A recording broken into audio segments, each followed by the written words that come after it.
Hello student, welcome to my class. Today I am going to take class 12 geography. It is chapter 8 and the name of the book is Fundamental of Human Geography and the name of the chapter is Transport and Communication. So let's proceed. जैसे आपको पता है कि resources एक जगह मिलती है, economic activity दूसरी जगह होती है और जा करके इकोनॉमिक एक्टिविटी में प्रोड्यूस होने वाले गुड्स को तीसरी जगह पे बेचा जाता है, यानी कि तीनों प्लेसेस अलग अलग प्लेसेस पे है। आपका रिसोर्स एक जगह, इकोनॉमिक एक्टिविटी दूसरी जगह और मार्केट तीसरी जगह। तो इन सब को डिफरेंट प्लेसेस को, डिफरेंट प्रोड्यूसिंग सेंटर को कंज्यूमिंग सेक्टर से जोड़ने के लिए, इन सेंटर्स को, इन प्लेसेस को जोड़ने के लिए आपको ज़रूरत पड़ती है ट्रांसपोर्ट, कम्युनिकेशन एंड ट्रेड की। अगर ये एक ही जगह होता तो आपको शायद ट्रांसपोर्टेशन की ज़रूरत नहीं पड़ती, पर क्योंकि ये डिफरेंट प्लेसेस में है तो इन सबको कनेक्ट करना पड़ेगा। रॉ मटेरियल को आपको इकोनॉमिक एक्टिविटी वाले प्लेस पे ले जाना पड़ेगा और इकोनॉमिक एक्टिविटी वाले प्लेस से हुआ प्रोड्यूस गुड्स को आपको मार्केट तक ले जाना पड़ेगा। तो ये सभी कामों के लिए आपको ट्रांसपोर्ट, कम्युनिकेशन एंड ट्रेड की ज़रूरत पड़ती है। तो ट्रांसपोर्ट होता क्या है? ट्रांसपोर्ट किसी भी मैन को या गुड्स को फिजिकली जब आप ट्रांसफ़र करते हो एक प्लेस से दूसरे प्लेस में, स्पेशली ये ट्रांसफ़र कौन करता है? ये ह्यूमन करता है। खुद ह्यूमन भी अपने पालकी के थ्रू या डोली के थ्रू या खुद हाथों से ले जाकर के गुड्स का ट्रांसफ़र कर सकता है। साथ में एनिमल्स भी ट्रांसपोर्ट में हेल्प करते हैं और बहुत सारे व्हीकल्स आपको हेल्प करते हैं। और अब तो लेटेस्ट आपका पाइपलाइन भी यूज़ होता है ट्रांसपोर्टेशन के लिए। तो जब आप फिजिकली किसी भी मोड को यूज़ करके ट्रांसफ़र कर रहे हो या फिजिकली मूव कर रहे हो गुड्स और मैन को, तो उसको ट्रांसपोर्ट कहते हैं। मोड ऑफ ट्रांसपोर्टेशन क्या होता है? मोड ऑफ ट्रांसपोर्टेशन मतलब डिफरेंट टाइप्स ऑफ ट्रांसपोर्टेशन जो कि आपका सिचुएशन के हिसाब से आप चूज़ करते हो और ये एक दूसरे से कॉम्प्लीमेंट्री होते हैं। तो क्या क्या होता है मोड्स ऑफ ट्रांसपोर्टेशन में? आपका लैंड ट्रांसपोर्ट होता है, वाटर ट्रांसपोर्ट होता है, एयर ट्रांसपोर्ट होता है और पाइपलाइंस होती है।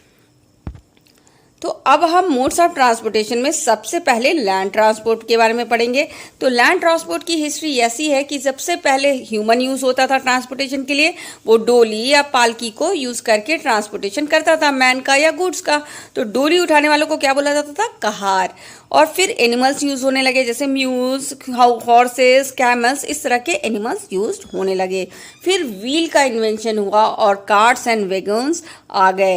वैगन्स क्या होता है? वैगन्स आपका सोच लो कि एक तरह से ट्रेन जो ओपन हो ऊपर से और ये पहिए पर चलती है। उसके बाद आपका आया स्टीम इंजन जिसने रेवोल्यूशन ला दिया 18th सेंचुरी में। तो फिर पब्लिक रेलवे बनी और ये 1825 में इंट्रोड्यूस हुई और ये आपकी इंग्लैंड में इंट्रोड्यूस हुई, जो वहाँ के स्टॉकटोन से डार्लिंगटन तक चली थी। और इसके कारण 19th सेंचुरी में ये पॉपुलर मोड ऑफ ट्रांसपोर्टेशन बन गया।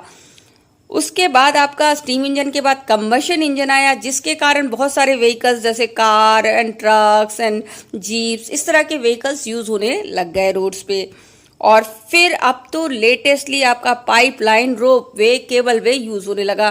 पाइपलाइन के थ्रू आपने वाटर आते तो देखा ही होगा, इससे गैस भी सप्लाई किया जाता है, पेट्रोल भी सप्लाई किया जाता है और कई जगहों पे तो इससे मिल्क भी ट्रांसफ़र किया जाता है। रोप वे और केबल वे भी आपने देखा होगा कि एक रोप में एक लिफ्ट टाइप का बॉक्स अटैच होता है, उसमें लोग बैठ जाते हैं और फिर उसको एक प्लेस से दूसरे प्लेस तक ले जाया जाता है।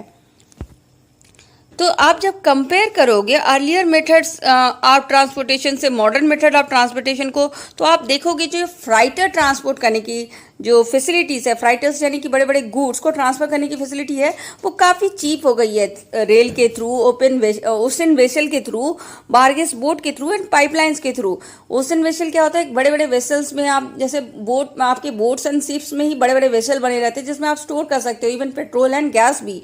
और बारगेस बोट क्या होता है? वो जिसका सरफेस, बोट का सरफेस बहुत चौड़ा सा होता है, बहुत फ्लैट सा होता है, उसके पर आप बड़े बड़े गुड्स रख करके ट्रांसफ़र कर सकते हो। तो ये सारे मेथड्स यूज़ होने लगे हैं जो कि चीप भी है, मगर आज भी आपको डेंसली पॉपुलेटेड एरिया में जैसे इंडिया और चाइना में ह्यूमन को यूज होते हुए देखोगे कि ह्यूमन आपका ट्रांसफर कर रहा है एक जगह से दूसरी जगह गुड्स को, ठीक है। तो ये से ह्यूमन पॉटर्स या कॉट देखोगे आप, ह्यूमन अपना पॉट उठा के ले जाना, मतलब कि मटका पकड़ के ले जाता है, या ह्यूमन कार्ट को पुल कर रहा है, इस तरह के आप देखोगे।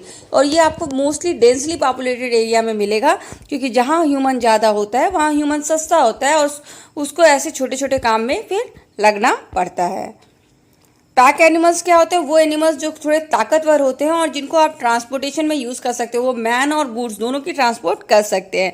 तो जैसे हॉर्सेस यूज़ होते हैं आपके वेस्टर्न कंट्रीज़ में, डॉग्स एंड रेनडियर भी ट्रांसपोर्ट के लिए यूज़ होते हैं north America, north Europe and Siberia में, म्यूल्स आपके माउंटेन में, कैमल आपके डेजर्ट में, और बुल्स भी यूज़ करते हैं कार्ट्स को पुल करने के लिए, जिसको कहा जाता है बुलक कार्ट्स। तो एडवांटेज रोड ऑफ ट्रांसपोर्ट की क्या है? शॉर्ट डिस्टेंस के लिए काफ़ी चीप है, क्योंकि आपको अगर 10-20 किलोमीटर्स ट्रैवल करनी है तो आप बिल्कुल भी रोड ट्रांसपोर्ट ही यूज़ करोगे, ना कि आप कोई रेल, ट्रेन या वाटरवे तो यूज़ करोगे नहीं। तो ये सस्ता पड़ता है आपको रोड ट्रांसपोर्टेशन के लिए। साथ में ही आपको door to door service provide करता है। कोई भी आपको transportation door to door service provide नहीं करेगी।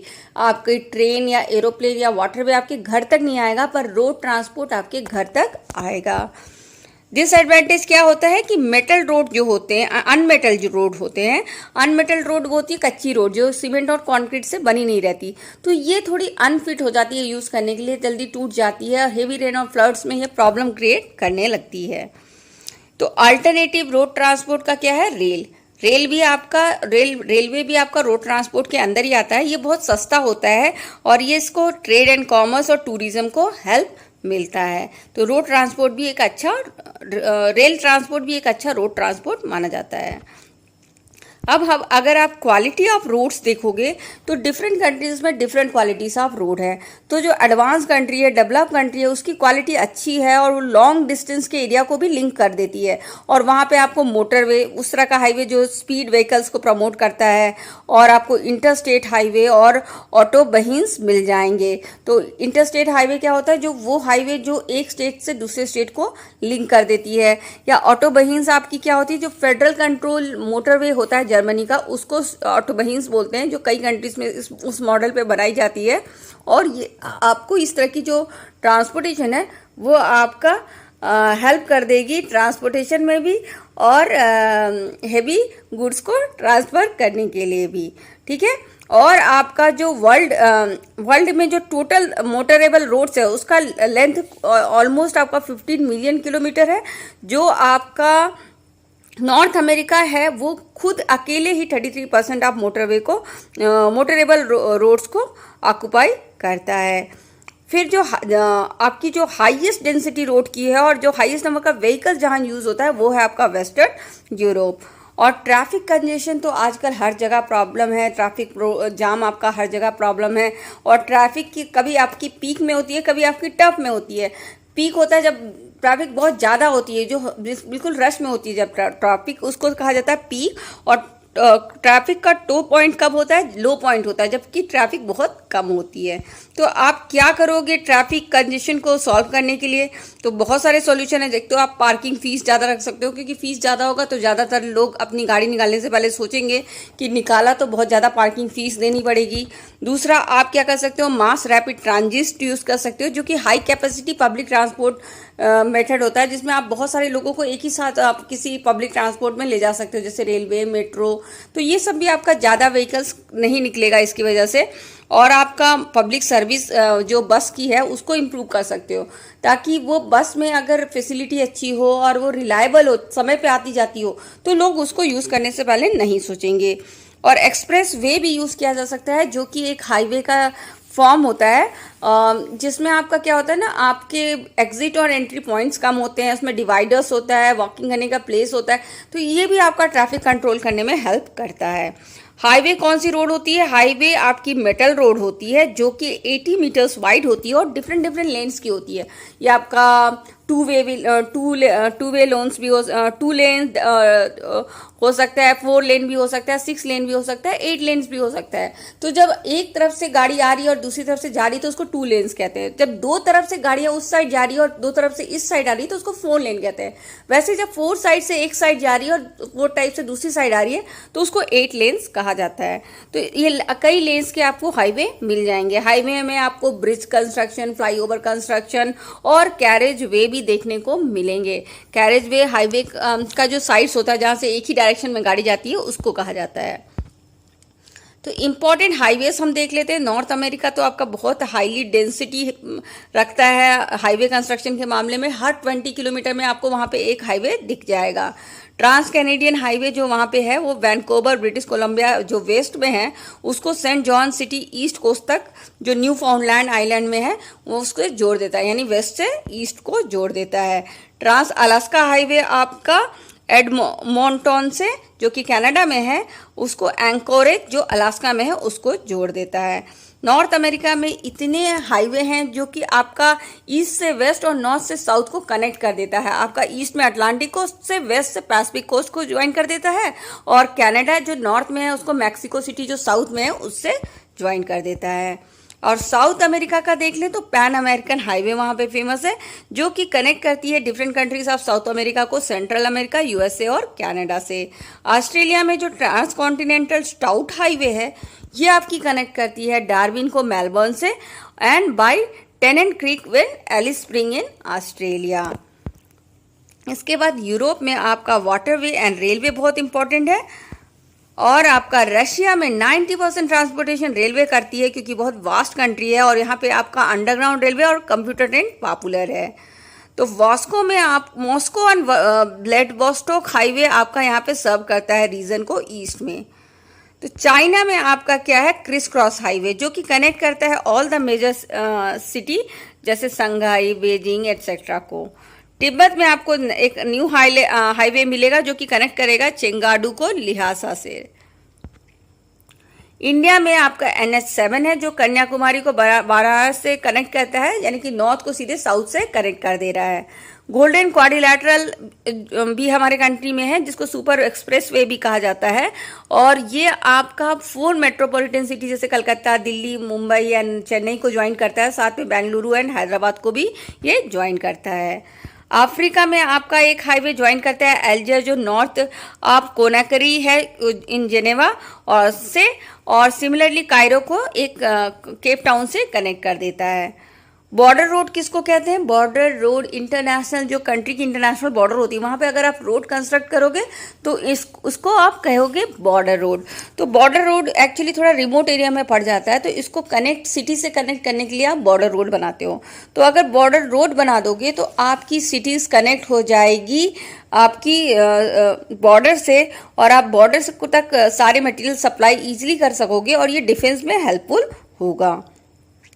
तो रेलवे आपको पता है कि एक मोड है लैंड ट्रांसपोर्ट का जिसके बहुत सारे एडवांटेज है। एक तो इसमें बल्कि गुड्स बहुत इजीली ट्रांसफर किए जा सकते हैं, पैसेंजर लॉन्ग डिस्टेंस तक भेजे जा सकते हैं और इसके जो गेज होते हैं, गेज क्या होते हैं, वो जो आप ट्रैक होता है रेलवे का उसमें जो रेल लगे रहते हैं वो रेल, एक रेल से दूसरे रेल के बीच का जो लेंथ होता है उसको कहा जाता है गेज। और ये गेज डिफरेंट कंट्रीज में डिफरेंट होता है, कहीं ब्रॉड गेज होगा, कहीं स्टैंडर्ड गेज होगा, कहीं मीटर गेज होगा और कहीं स्मॉलर गेज होगा। जब ब्रॉड गेज होगा तो उसका जो लेंथ होगा एक रेल का दूसरे रेल से वो 1.5 मीटर से ज़्यादा होगा। स्टैंडर्ड गेज में ये 1.44 मीटर तक होगा। मीटर गेज में ये as the name suggest 1 metre तक होगा, इसलिए इसको कहा जाता है मीटर गेज। और इस तरह से आपके डिफरेंट गेज होते हैं। स्टैंडर्ड गेज आपका यूके में बहुत ज़्यादा यूज़ होता है और आपको कंप्यूटर ट्रेन बहुत पॉपुलर हो गया है USA, UK, India and Japan में। तो आप ये देख सकते हो, ये गेज का पिक्चर है। आप देख सकते हो इस ट्रैक में जो एक रेल से दूसरे रेल तक का जो डिस्टेंस है ना उसको कहा जाता है गेज। यूरोपियन में जो प्लेस है, यूरोपियन कंट्रीज जो हैं वो उसमें वर्ल्ड का highest density of network of railway मिल जाएगा। बेल्जियम तो आपका वहाँ का जो बेल्जियम है यूरोप का वो सबसे ज़्यादा हाईएस्ट डेंसिटी रखता है। इंपॉर्टेंट रेलवे हेड्स जो हैं वो आपको लंदन, पेरिस में मिल जाएगा। अंडरग्राउंड रेलवे भी आपको इम्पॉर्टेंट लंदन और पेरिस में मिलेंगे। जो आपका चैनल टनल है, जो यूरो टनल ग्रुप ऑपरेट करता है, वो इंग्लैंड के लंदन को पेरिस से कनेक्ट कर देता है।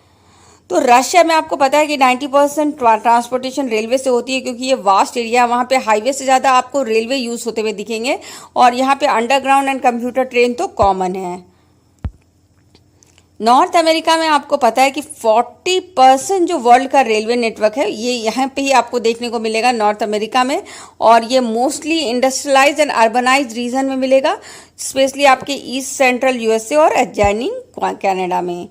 यूएसए का जो ट्रांस कॉन्टिनेंटल रेलवे है वो ज्वाइन करता है न्यूयॉर्क को अटलांटिक कोस्ट में जो है, उसको सैन फ्रांसिस्को पैसिफिक कोस्ट में जो है उससे ज्वाइन कर लेता है, यानी कि पूरे ईस्ट से अटलांटिक कोस्ट से पैसिफिक कोस्ट तक ज्वाइन कर लेता है, ईस्ट से वेस्ट तक। कनाडा में जो ट्रांस कॉन्टिनेंटल रेलवे है वो मोस्टली आपके पब्लिक सेक्टर में वर्क करती है और हैवी गुड जैसे व्हीट एंड कोल को ट्रांसफर करती है। साउथ अमेरिका में आपकी ज़्यादातर रेलवे 40% साउथ अमेरिका की रेलवे आपको कहाँ मिलेगी, पंपास रीजन जो ग्रास लैंड है वहाँ पे मिलेगी, और ब्राज़ील कॉफ़ी रीजन में आपको देखने को मिलेगी। ऑस्ट्रेलिया की 25% रेलवे आपको न्यू साउथ वेल्स में एलोन देखने को मिलेगा।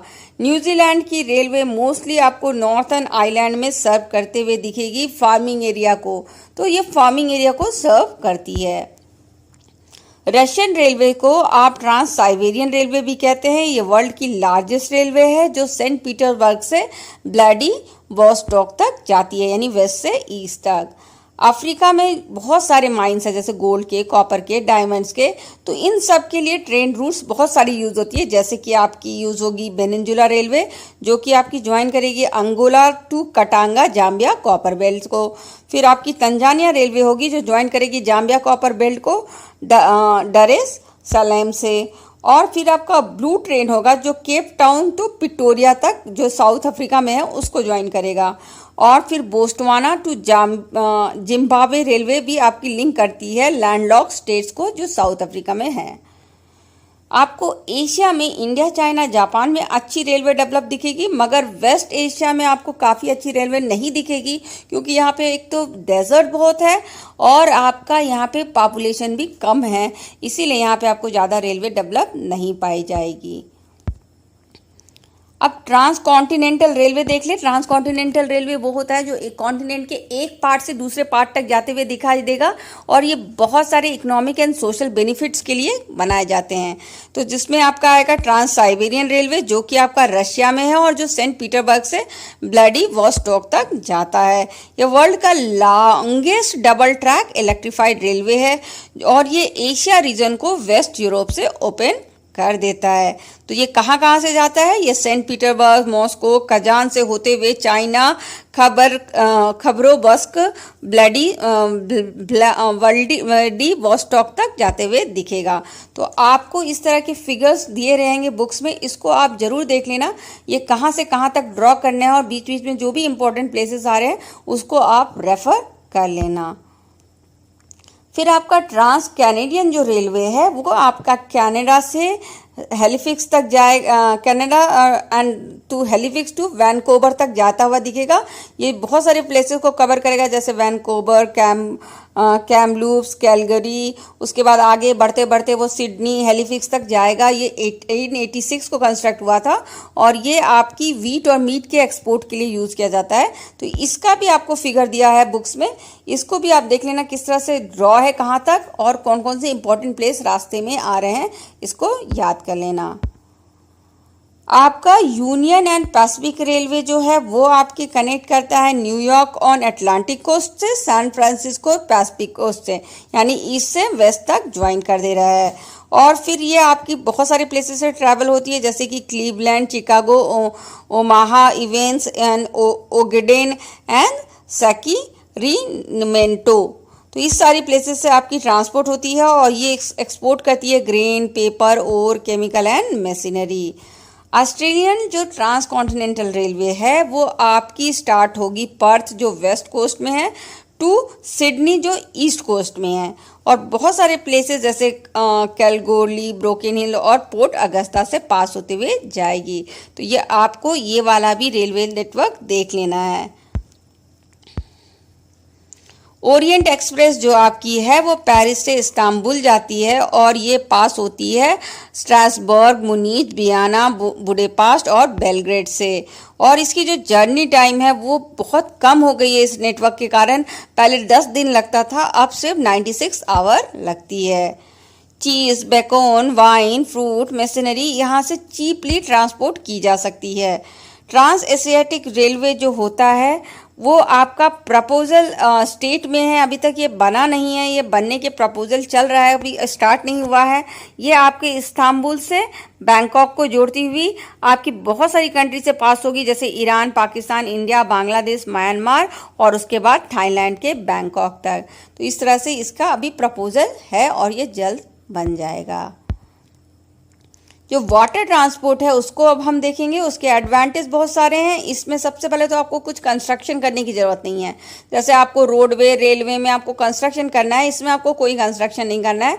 बस आपको पोर्ट फैसिलिटी होनी चाहिए वाटर के एक एंड पॉइंट से वाटर के दूसरे एंड पॉइंट में। और ये आपकी चीप पड़ती है क्योंकि आपको पता है जो फ्रिक्शन फोर्स है वो वाटर में कम होता है और रोड में ज़्यादा होता है। तो जहाँ पे फ्रिक्शन फोर्स कम होती है वहाँ पे एनर्जी कम लगती है, फ्यूल कम बर्न होता है, तो वो चीप पड़ जाता है आपको। तो सी रूट क्या होती है, जैसे ओशन में आपको पता है ओशन के थ्रू आप कई जगह पे जा सकते हैं। ओशन एक स्मूथ हाईवे है जिससे आप कई प्लेसेस में जा सकते हो और इसमें मेंटेनेंस कॉस्ट भी कम लगता है। तो इसी को कहा जाता है सी रूट। इससे आप बहुत सारे बल्की प्रोडक्ट्स को कैरी कर सकते हो लॉन्ग डिस्टेंस तक। इनफैक्ट जो कंट्रीज़ के जो ट्रेडिंग होती है वो मोस्टली सी रूट से होती है। तो इसमें मॉडर्न पैसेंजर लाइनर यानी कि जो पैसेंजर को ले जाते हैं एक जगह से दूसरी जगह, और कार्गो शिप्स भी यूज़ होते हैं। तो कार्गो शिप्स क्या होते हैं, जो हेवी गुड्स को ले जाते हैं। उसमें आपके मर्चेंट शिप्स हो जाएंगे, फ्राइटर शिप्स हो जाएंगे, टैंकर्स हो जाएंगे। टैंकर्स जो शिप में टैंकर्स बने रहते हैं जिसमें आप पेट्रोल, गैस ये सब कैरी कर सकते हो। प्लस आपका आजकल सिर्फ स्पेशलाइज्ड हो गया जिसमें रेफ्रिजरेटर होते हैं, चैम्बर्स होते हैं जिसमें आप पेरिसेबल गुड्स को भी ले जा सकते हो एक जगह से दूसरी जगह तक। इंपॉर्टेंट सी रूट्स देख लेते हैं। नॉर्थ अटलांटिक सी रूट आपका सबसे पहले है जो आपके लिंक करता है नॉर्थ ईस्ट यूएसए को नॉर्थ वेस्ट यूरोप से। और ये इतना बिजी रूट है, इसमें 1/4 जो ट्रेड होता है वर्ल्ड का यहीं पे होता है। 25% ट्रेड आपकी वर्ल्ड की यहीं पर होगी। और ये आपका बहुत ही बिजी रहता है, इसलिए इसको बिग ट्रंक रूट भी कहा जाता है। और ये इंडस्ट्रियली डेवलप रीजन में है तो इसके पोर्ट्स भी और एडवांस मिलेंगे, हार्बर फैसिलिटी भी अच्छी मिलेगी। अब हम मेडिटेरियन सी रूट देख लें कि ये आपका इंडियन ओशन से होता हुआ जाता है। ये वर्ल्ड का ओल्डेस्ट सी रूट माना जा सकता है। ये बहुत सारी कंट्रीज़ को और बहुत सारे लोगों को सर्व करता है। तो इसके जो इम्पोर्टेंट पोर्ट्स हैं वो है port said, Mumbai, Colombo and Singapore. जो स्विच कैनाल आ गया उसके वजह से क्या हुआ ना, डिस्टेंस बहुत कम हो गया आपका। कि मेडिटेरियन सी को स्विच कैनाल से जब जोड़ दिया गया तो बहुत ही डिस्टेंस कम हो गया। अदरवाइज क्या होता था, हम लोग पुराना मेथड यूज़ करते थे, केप ऑफ गुड होप वाला रूट यूज़ करते थे जो कि बहुत ही लॉन्ग पड़ता था हमें। तो अब आप क्या है, इसके थ्रू आपने वेस्टर्न यूरोप को वेस्ट अफ्रीका से, साउथ अफ्रीका से, साउथ ईस्ट एशिया से जोड़ दिया। साथ में आपने commercial life stock economy of Australia and New Zealand से भी ज्वाइन कर लिया। तो आप देख सकते हो पहले हम लोग कैसे ट्रैवल करते थे, एशिया से पूरा अफ्रीका के नीचे से होते हुए यूरोप जाते थे। फिर हमने स्विच कैनाल खोल लिया तो फिर हम क्या हुआ, अफ्रीका के ऊपर से होते हुए यूरोप चले गए। तो क्या हुआ, रास्ता आपका कम लगने लग गया। तो नीचे वाले को कहा जाता है केप ऑफ गुड होप और ऊपर वाले को कहा जाता है स्विच कैनाल। तो ये आपका Mediterranean sea to Indian Ocean जाता है और ये आपके कोलंबो यानी जो श्रीलंका पे पड़ता है, श्रीलंका के कोलंबो से लिवरपूल जो कि इंग्लैंड में है उसको जोड़ देता है। और 64 किलोमीटर ये आपको कम डिस्टेंस कवर करना पड़ता है स्विच कैनाल को यूज़ करने से। तो ये आपकी जो ट्रेड एंड ट्रैफिक होती है ना उसको आपको कम करने में हेल्प करता है ये स्विच कैनाल, जो कि आपकी बहुत ज़्यादा होती है actually eastern and western Africa में। क्योंकि आपको पता है ईस्टर्न एंड वेस्टर्न अफ्रीका दोनों ही नेचुरल रिसोर्सेज से रिच है। वहाँ पे आपको गोल्ड के, डायमंड्स के, कॉपर के मिल जाएंगे, माइंस बहुत सारे मिल जाएंगे। फिर आपको वहाँ पे ग्राउंडनट ऑयल, कॉफ़ी, फ्रूट्स ये सारे आइटम्स भी मिल जाते हैं। तो इसलिए वो बिजी रूट हो जाता है। केप ऑफ गुड होप क्या है, केप ऑफ गुड होप वही मैंने आपको दिखाया, अफ्रीका के नीचे से जो जाता है उसको केप ऑफ गुड होप कहते हैं। तो ये आपका इंपॉर्टेंट रूट है अटलांटिक रीजन का, जो western Europe and western Africa को जोड़ता है and also Brazil, Argentina of south America को भी एक दूसरे इस रूट से जोड़ देता है। पर क्योंकि ये रीजन इतना डेवलप नहीं है, यहाँ पे पॉपुलेशन थोड़ा कम है और रिसोर्सेज आपकी अफ्रीका और अमेरिका में एक ही जैसी है, तो जब एक ही जैसी रिसोर्स जो यहाँ मिल रहा है वही वहाँ मिल रहा है तो ट्रेडिंग कम होती है। तो इसीलिए आपको ये जो एरिया है, ये जो रूट है वो थोड़ा कम बिजी दिखेगा। नॉर्थ पैसिफिक सी रूट जो है वो आपकी कनेक्ट करती है west coast of North America को एशिया से, और ये Vancouver, San Francisco, Los Angeles और आपकी अमेरिकन साइड से होते हुए जाती है। और ये आपकी दूसरी साइड आपकी रहेगी इसकी योकोहामा, शंघाई, सिंगापुर, हांगकांग और मनीला। साउथ पैसिफिक जो सी रूट है वो आपको दिखेगा वेस्ट यूरोप को नॉर्थ अमेरिका से जोड़ते हुए और प्लस ऑस्ट्रेलिया से जोड़ती है, और ये कनेक्ट करती है Pacific and scatter Pacific island को एक दूसरे से पनामा कैनाल के थ्रू। और ये जो रूट होता है वो आपके हांगकांग, फिलीपींस और इंडोनेशिया को रीच करने में हेल्प करती है। और होनोलुलु यहाँ की फेमस पोर्ट मानी जाती है। अब आप देख लो कि जो कोस्टल शिपिंग क्या होती है। कोस्टल शिपिंग एक मोड ऑफ ट्रांसपोर्ट है जो कि आपकी लॉन्ग कोस्ट लाइन में होती है। तो ये जो लॉन्ग कोस्ट लाइन होती है उसमें जब आप शिप के थ्रू जाते हो सामान लेकर के, और एक कोस्ट को दूसरे कोस्ट से जब जोड़ दिया जाता है तो उसको कोस्टल शिपिंग कहते हैं। तो ये आपकी जो प्रॉपरली अगर डेवलप कर दिया जाए ना, तो जो लैंड में कंजेशन है, बहुत ज़्यादा ट्रैफिक है, उसको कंट्रोल किया जा सकता है। अब हम शिपिंग कैनाल देखेंगे। जो दो कैनाल है ना, जो switch canal and Panama canal, ये एक्चुअली मैन मेड कैनाल है, तो इसके बारे में हम थोड़ा सा स्टडी कर लें। ये ईस्टर्न एंड वेस्टर्न वर्ल्ड को जोड़ती है। स्विच कैनाल आपको मैंने दिखाया था जो अफ्रीका के ऊपर से होते हुए जाती है। ये 1864 को इजिप्ट में कंस्ट्रक्ट किया गया था, और ये पोर्ट सेड और पोर्ट स्विच के बीचों बीच किया गया था by linking the Mediterranean sea with red sea. तो ऐसे लिंक करके ह्यूमन ने इसको कंस्ट्रक्ट किया था। इससे क्या हुआ, जो यूरोप है ना वो इंडियन ओशन को खुल गया। अब इंडियन ओशन और इंडियन ओशन में रहने वाली कंट्रीज की तरफ यूरोप का जाना आना इजी हो गया। तो इससे क्या हुआ, आपकी रियल जो डिस्टेंस थी, जो डिस्टेंस कवर होता था, लिवरपूल जो इंग्लैंड में है और कोलंबो जो श्रीलंका है में है, इन दोनों के बीच का डिस्टेंस जो केप ऑफ गुड होप जो अफ्रीका के नीचे से जाती थी उसमें बहुत ज़्यादा था, और स्विच कैनाल में उसका बहुत कम समय लगने लग गया। तो हंड्रेड्स ऑफ शिप ट्रैवल करती है रोज आपकी वहाँ पे स्विच कैनाल के से, और 10 to 12 आवर्स लेती है क्रॉस करने के लिए। पर आपको पता है कि यहाँ पे जो टोल टैक्स है वो बहुत ही हेवी है, इसीलिए बहुत सारे लोग जिनको जल्दीबाजी नहीं होती, जिनके पास समय होता है, जिनके गुड्स पेरिसेबल नहीं होते, खराब नहीं होंगे, तो वो आपकी आज भी स्विच कैनाल नहीं यूज़ करते हैं, वो Cape of Good Hope use करते हैं क्योंकि ये थोड़ा सस्ता पड़ जाता है। तो जो रेलवे होती है ना, रेलवे फॉलोज करती है वो आपकी स्विच कैनाल से। तो स्विच कैनाल में आपको ये थोड़ा महंगा इसलिए पड़ता है ना क्योंकि वहाँ फैसिलिटीज़ भी बहुत है। उसी से कनेक्ट करते हुए आपकी जो रेलवे लाइन्स है जिसमें आप गुड ले जाके ट्रांसफ़र कर सकते हो, जो आपकी पड़ती है स्विच कैनाल के इस्मालिया से ब्रांच लाइन टू कायरो को ज्वाइन करती हुई मिलेगी आपको रेलवे लाइन, और आपको फ्रेश वाटर कैनाल भी जुड़ती हुई दिखेगी उससे, जो नाइल रिवर से ज्वाइन करती है स्विच कैनाल को इस्मालिया में। तो इस तरह की जो फैसिलिटी है, ट्रांसपोर्टेशन लिंक फैसिलिटीज जो वहाँ पे प्रेजेंट है, उसके वजह से भी स्विच कैनाल का इम्पोर्टेंस है। अब हम पनामा कैनाल देख ले, जो कि आपके अटलांटिक ओशन में east and Pacific Ocean west को कनेक्ट कर देती है, और ये कंस्ट्रक्ट किया गया था अक्रॉस पनामा इस्टूमस में। पनामा इस्टूमस क्या होता है, नैरो स्ट्रिप ऑफ लैंड होता है जो कि आपके कैरेबियन सी और पैसिफिक ओशन के बीच में जो लिंक करती है ना नॉर्थ एंड साउथ अमेरिका को, उसको बोला जाता है। तो ये पनामा सिटीज़ और कोलून में के बीचों बीच है, और ये आपकी यूएसए ने कंस्ट्रक्ट किया था। इसने 8 किलोमीटर्स लैंड दोनों ही साइड आप पनामा के खरीद लिया, जिसको कहा उसने पनामा कैनाल जोन, और उसके बाद इसे कंस्ट्रक्ट किया। ये 72 किलोमीटर लॉन्ग है, और ये आपकी 6 लॉक सिस्टम से होकर के शिप क्रॉस करते हुए डिफरेंट लॉक सिस्टम से होते हुए गल्फ ऑफ पनामा में एंटर करती है। तो ये लॉक सिस्टम क्या होता है, इसमें क्या होता है, आपकी जो शिप होती है लिफ्ट होती है 26 metre up and 26 metre down तक लिफ्ट होती है। तो इस लॉक सिस्टम को क्रॉस करते हुए वो गल्फ ऑफ पनामा में एंटर करती है शिप।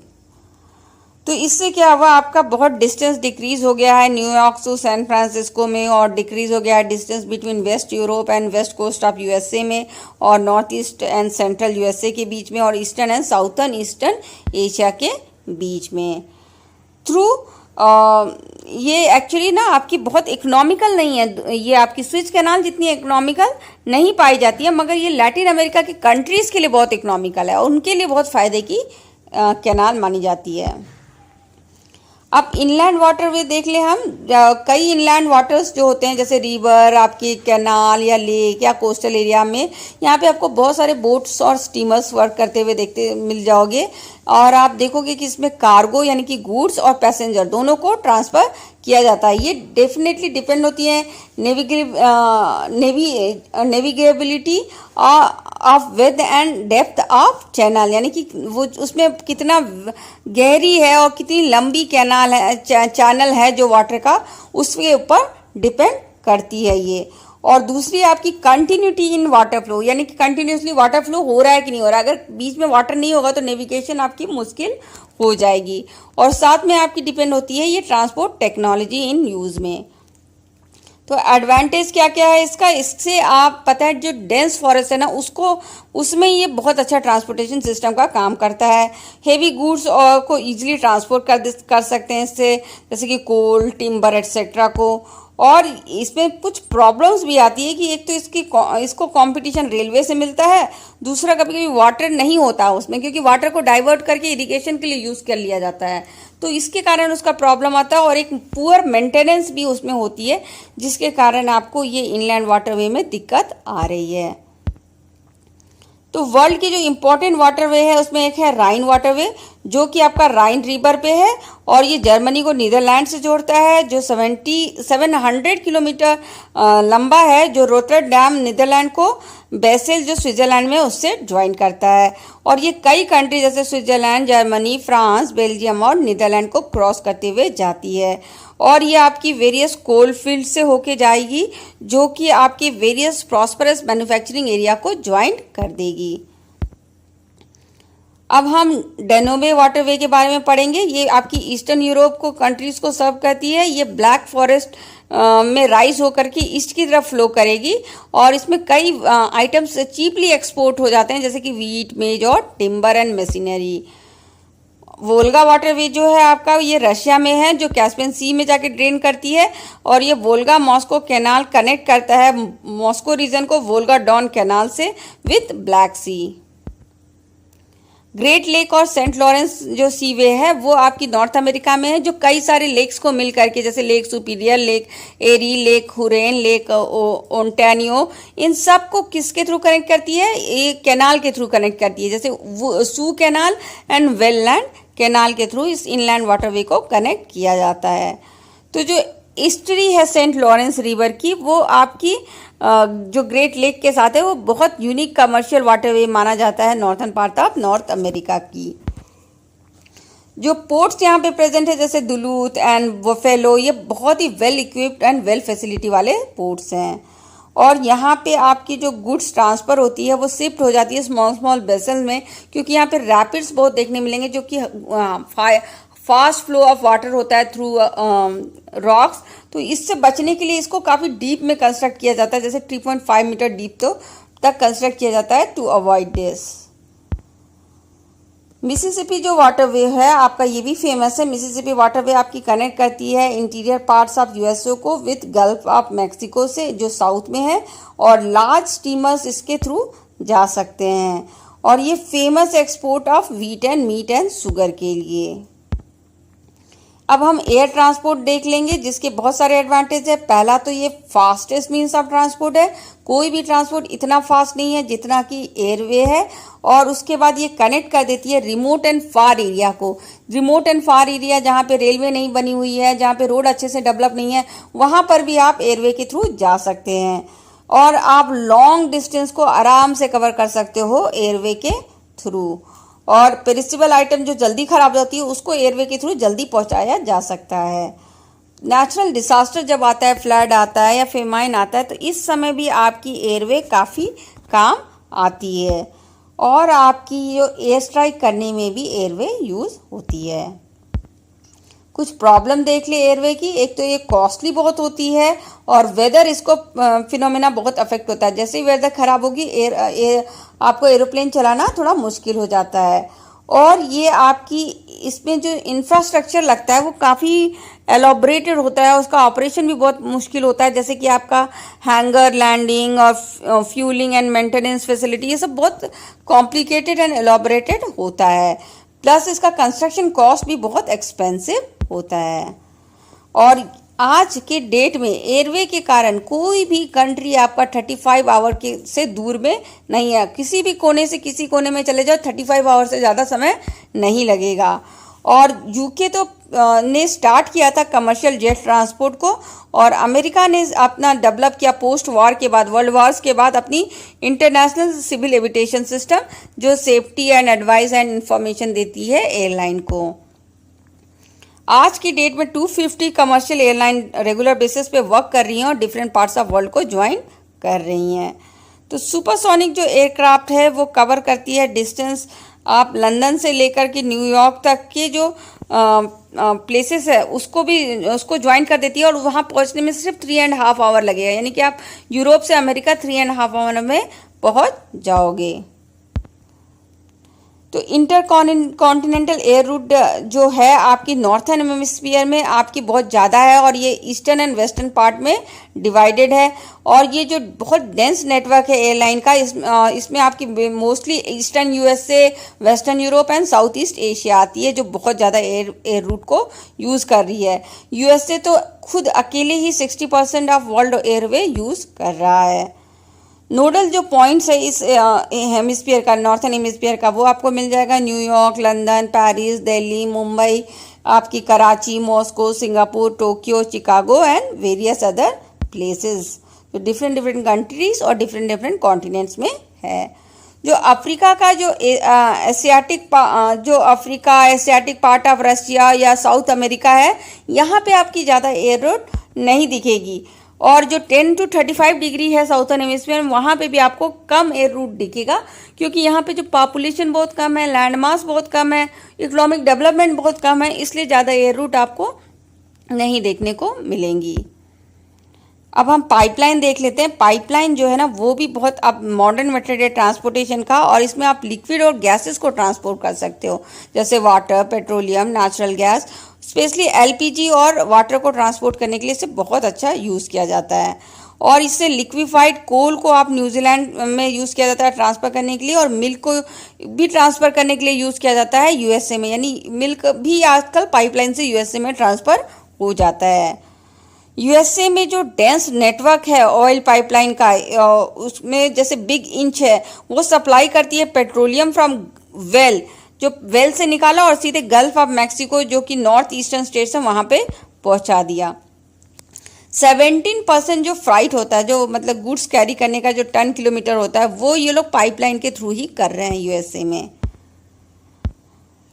तो यूरोप, रशिया, वेस्ट एशिया और इंडिया में भी पाइपलाइन कनेक्ट करती है ऑयल के वेल को, जहाँ से ऑयल निकलता है जिस वेल से, वहाँ से सीधे रिफाइनरी तक या पोर्ट तक या मार्केट एरिया तक पहुँचा देती है ऑयल को पाइपलाइन। और तुर्कमेनिस्तान में आपकी ये जो पाइपलाइन है ईरान से को जोड़ती है, और कुछ पार्ट ऑफ चाइना को भी, वहाँ से सीधे वो ईरान तक, मतलब दूसरे कंट्री तक भी इन लोगों ने पाइपलाइन बना रखी है। और प्रपोजल है कि एक पाइपलाइन कंस्ट्रक्शन हो ईरान इंडिया बाय पाकिस्तान के रूट। ठीक है, तो अगर ये इंटरनेशनल ऑयल और नेचुरल गैस पाइपलाइन जो बन जाएगा, जो आप बनाना सोच रहे हो इंडिया से ईरान और मतलब ईरान से इंडिया बाय पाकिस्तान रूट, तो ये अगर बन जाता है तो ये वर्ल्ड का लॉन्गेस्ट पाइपलाइन बन जाएगा। अब कम्युनिकेशन हम देख लें तो डिफरेंट मेथड यूज़ होते हैं, जैसे टेलीफोन, टेलीग्राफ, इस तरह की मेथड यूज़ किया जाता है कम्युनिकेशन के लिए। तो अर्लियर क्या होता था, तो मिड 20th सेंचुरी में अमेरिकन जो टेलीग्राफ एंड टेलीफोन कंपनीज थी वो बहुत पॉपुलर थी और मोनोपोली इंजॉय करती थी आपकी टेलीफोन इंडस्ट्रीज़ में। तो टेलीफोन आपकी मोस्टली सिंबल होती है अर्बनाइजेशन की, शहरीकरण का ये सिंबल होता है। और इवन आज भी मोबाइल है, मोबाइल आपका एक इंडिकेटर है और यूज़ किया जाता है रूरल कनेक्टिविटी के लिए। अब हम टेलीफोन सिस्टम को अपग्रेड करने के लिए ऑप्टिक फाइबर केबल की जगह कॉपर केबल यूज़ कर रहे हैं, क्योंकि उसकी जो कैपेसिटी है, क्वांटिटी ऑफ डाटा ट्रांसफ़र करने के लिए अच्छी कैपेसिटी है, वो सिक्योर है और एरर फ्री है। 1990s में क्या हुआ, डिजिटलाइजेशन आ गया। इससे क्या हुआ, आपका टेलीकम्युनिकेशन को और कंप्यूटर को लिंक कर दिया गया, और जब लिंक कर दिया गया तो उससे आपका इंटीग्रेटेड नेटवर्क बना, जो कि कहलाता है इंटरनेट आपका। तो सैटेलाइट कम्युनिकेशन क्या होता है, सैटेलाइट कम्युनिकेशन आपकी काफ़ी वाइडली यूज़ हो रही है आज, क्योंकि आपका लार्जेस्ट इलेक्ट्रॉनिक नेटवर्क माना जाता है, जो कि 1000 मिलियंस पीपल को 100 कंट्रीज़ में जोड़ रही है एक दूसरे से। तो सैटेलाइट कम्युनिकेशन को न्यू कम्युनिकेशन टेक्नोलॉजी भी माना जाता है, जो 1970 में यूएसए एंड यूएसएसआर ने अपनी स्पेस में एयरक्राफ्ट को लॉन्च कर दिया। उसके बाद हमने भी अपने एयरक्राफ्ट को स्पेस में लॉन्च किया। इसके कारण क्या होता है, एयरक्राफ्ट जो लॉन्च किया गया, सैटेलाइट नेटवर्क जो मिलता है, उससे हमें कॉल करने में, एसएमएस करने में, टीवी रन करने के लिए काफ़ी हेल्प मिलता है, और ये काफ़ी लार्ज एंड रिमोट एरिया को कवर करता है, कॉस्ट भी कम लगता है, वेदर फोरकास्ट करता है, टीवी रेडियो तो रन करता ही है। तो ये एग्जाम्पल जो कुछ सैटेलाइट की जो हमारे हैं वो हैं चैलेंजर, इनसैट, आईबी और बहुत सारे। तो हमने भी बहुत सारे सैटेलाइट लॉन्च किए हैं, जैसे कि 1979 में हमने आर्यभट्ट एंड भास्कर को लॉन्च किया, 1980 में हमने रोहिणी, और 1981 में एप्पल को लॉन्च किया था इंडिया ने। साइबर स्पेस इंटरनेट क्या होता है, ये वर्ल्ड का इलेक्ट्रॉनिक कंप्यूटराइज स्पेस होता है, जो कि इनकम्पास करता है इंटरनेट को, जैसे कि www, और हम कह सकते हैं कि electronic digital world of communication है ये, और ये कंप्यूटर के थ्रू एक दूसरे को जोड़ता है और कम्युनिकेट करता है, बिना किसी फिजिकल मूवमेंट के आप एक जगह से दूसरी जगह को कनेक्ट कर सकते हो। ये आपका बहुत डे बाय डे यूज़ होना इंक्रीज़ ही हो रहा है। सो ज़्यादा से ज़्यादा लोग यूज़ कर रहे हैं, यूएसए में, यूके में, जर्मनी में, जापान में, इंडिया में और चाइना में आपका इसका यूज़ बढ़ता ही जा रहा है डे बाय डे। और जो e commerce, email, e learning, radio, TV, सब भी आपकी इसी के थ्रू हो रही है, और बहुत सारे मोड्स ऑफ कम्युनिकेशन आपका इसी के थ्रू हो रहा है। और इसके कारण क्या हो रहा है, वर्ल्ड आपका एक ग्लोबल विलेज बन गया है, एक छोटी सी गांव बन गई है, आपको एक कोने का बात आराम से दूसरे कोने तक पहुंच जा रहा है। और जितनी जल्दी आपकी ये कम्युनिकेशन सिस्टम एक प्लेस को दूसरे प्लेस से जोड़ी है, उतनी जल्दी तो आपकी ट्रांसपोर्ट सिस्टम भी नहीं जोड़ती है। तो ये आपकी बहुत अच्छा डेवलपमेंट है। तो इतना ही है आपके चैनल में। I hope you like it. If you like, just subscribe my channel MP Social View, and thanks for watching and happy learning.